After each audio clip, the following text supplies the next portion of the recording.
শুভেচ্ছা সবাইকে। প্রিয় দর্শক, সম্প্রতি ইনকিলাব মঞ্চের মুখপাত্র ওসমান হাদির মৃত্যু এবং তার লাশ নিয়ে বাংলাদেশের জুলাই পক্ষের রাজনৈতিক দলগুলোর মধ্যে এক ধরনের ভাগাভাগি শুরু হয়েছে। সবাই প্রমাণ করতে চাচ্ছে হাদি তাদেরই লোক। জামাত, শিবির তাদের নিজেদের মতো করে হাদির হয়ে নানা পরিচয় দিচ্ছে, নানা কর্মসূচি দিয়ে অথবা নানান কর্মকাণ্ডের ভেতর দিয়ে হাদিকে নিজেদের বলে প্রমাণ করতে চাইছে। এনসিপিও এভাবে হাদিকে নিজেদের বলে নানান উত্তেজনাকর বক্তৃতা দিয়ে প্রমাণ করতে চাইছে। বিএনপির ছাত্রদলও বিক্ষোভ করে মিছিল করে হাদিদের নিজেদের পক্ষের লোক বলে প্রমাণ করতে চাইছে। দেখলাম যে হাদির লাশ নিয়ে একটা রাজনীতি শুরু হয়েছে। আসলে হাদি কার? আমরা দেখেছি হাদির মৃত্যুর পরে যে সব নাশকতার ঘটনা ঘটছে, সেই নাশকতাকারীদেরকে অনেকেই বলছে যে এটা হাদির চেতনার পরিপন্থী কাজ। তো আসলেই কি এটা হাদির চেতনার পরিপন্থী কাজ? এবং হাদির চেতনার সাথী কারা, চেতনার ভাই কারা? যদিও হাদির কথিত জুলাই যোদ্ধা হিসেবে হাদির একটা পরিচয় আছে, কিন্তু আসলে হাদি কেমন জুলাই যোদ্ধা? আমরা জানি জুলাই যুদ্ধের বিভিন্ন মতাদর্শের মানুষ জড়ো হয়েছে, কিন্তু হাদি কোন মতাদর্শের লোক? এটার জন্য আমরা হাদির যে কর্মকাণ্ড, যে হাদির বিভিন্ন সময়ের বক্তৃতা, এগুলি আমরা নিতে পারি। হাদিকে কখনো কখনো বলতে শোনা গেছে যে সে প্রগতিশীল যে সংস্কৃতি চর্চার প্রতিষ্ঠানগুলি আছে তার বিপরীতে সে একটা প্রতিষ্ঠান তৈরি করবে, কিংবা তার বিপরীতে সে সাংস্কৃতিক কর্মসূচি আনতে চায়।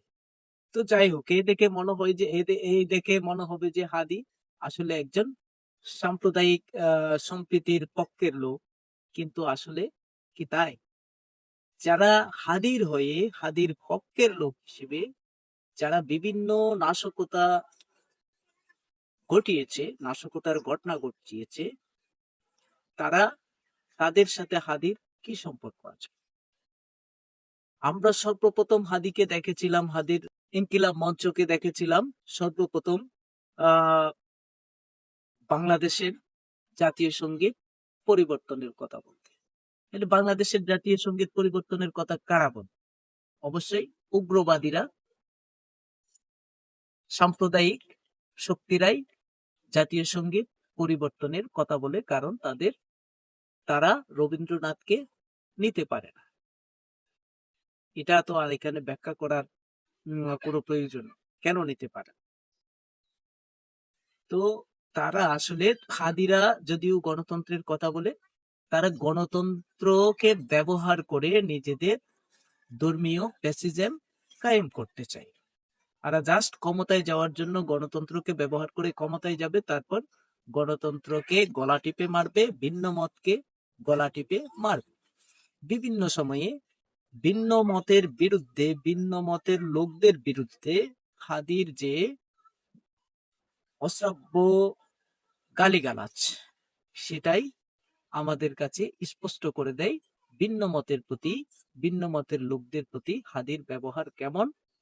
এবং হাদিকে বিভিন্ন সময়ে ফ্যাসিস্ট, আওয়ামী লীগ এইসব নামে লাঠি হাতে শক্তি প্রদর্শন করতেও দেখা যায়।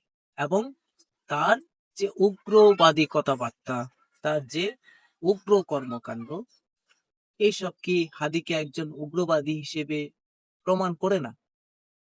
তাহলে এখন যারা হাদিকে নিজেদের লোক বলে প্রচার করছে, যে হাদির চেতনার সাথে নাশকতা যায় না, ডেইলি স্টারের উপর, প্রথম আলোর উপর কিংবা গণমাধ্যমের উপর, সাংস্কৃতিক প্রতিষ্ঠানের উপরে হামলা হাদির চেতনার সাথে যায় না, এটা আসলে মিথ্যা কথা। কারণ হাদির চেতনা উগ্রবাদী চেতনা, হাদির চেতনা সাম্প্রদায়িক চেতনা। তাই এনসিপি, বিএনপি কিংবা জামাত যতই চেষ্টা করুক হাদিকে নিজেদের দলে টানতে, যতই তারা অস্বীকার করুক হাদির চেতনা যে ধ্বংস করার চেতনা নয়, কিন্তু তা আর আড়াল করা যাবে না। হাদির চেতনা তাদেরই চেতনা যারা ছায়ানটের ভবন ভেঙেছে, যারা বিটিভির পরিচালকের বাড়িতে হামলা করেছে, যারা আওয়ামী নেতাদের বাড়িতে হামলা করেছে, যারা ভারতীয় সহকারী হাই কমিশনে হামলা করেছে, যারা গণমাধ্যম অফিস ভবনে হামলা করেছে, সেই উগ্রবাদীদের চেতনারই লোক হাদি, এবং হাদির চেতনা সেই উগ্রবাদী ইসলামী চেতনা। আজকের মতো এটুকুই। সবাই ভালো থাকুন, সুস্থ থাকুন। ধন্যবাদ।